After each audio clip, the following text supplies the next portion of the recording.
Faith is having a positive attitude about what you can do and not worrying at all about what you can't do. Because really, if we're trusting God, why do we get all upset about the things we can't do? Because if He wanted me to do it, then He would enable me to do it.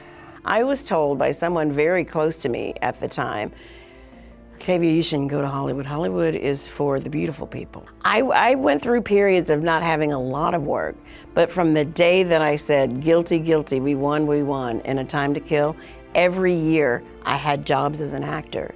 But if I didn't keep my day job, if I didn't keep my work ethic, if I didn't keep a source of income that kept, me vital, then perhaps I would have gotten turned off because I wouldn't have been able to make ends meet.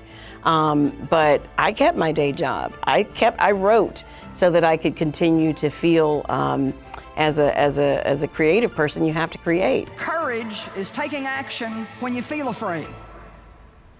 Courage is not having no feelings of fear, but it's doing what you know you should do, even when you feel afraid.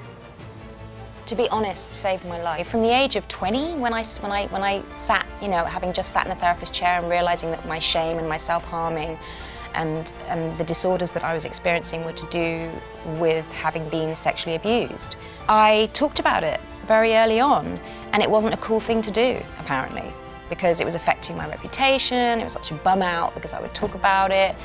And it became a lot of, what I was known for, because I was still kind of young and still getting into the business. And so people would advise me, like, it's not a good thing to talk about because, people are going to, that's all that journalists will talk about. But I was like, yeah, but I need someone to hear me.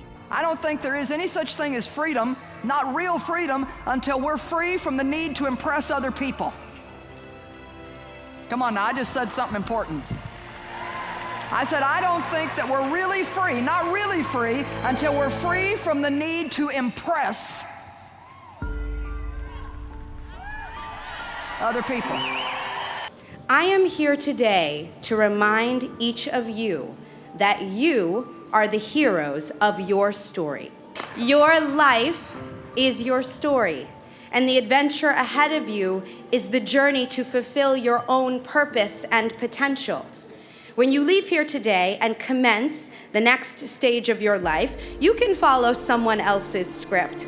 Try to make choices that will make other people happy, avoid discomfort, do what is expected and copy the status quo, or you can look at all that you have accomplished today and use it as fuel to venture forth and write your own story.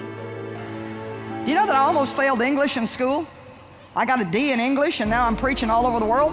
You see, I didn't care if it was a verb, a noun, or a proverb. I just wanted to talk. Just let me loose and I'll talk.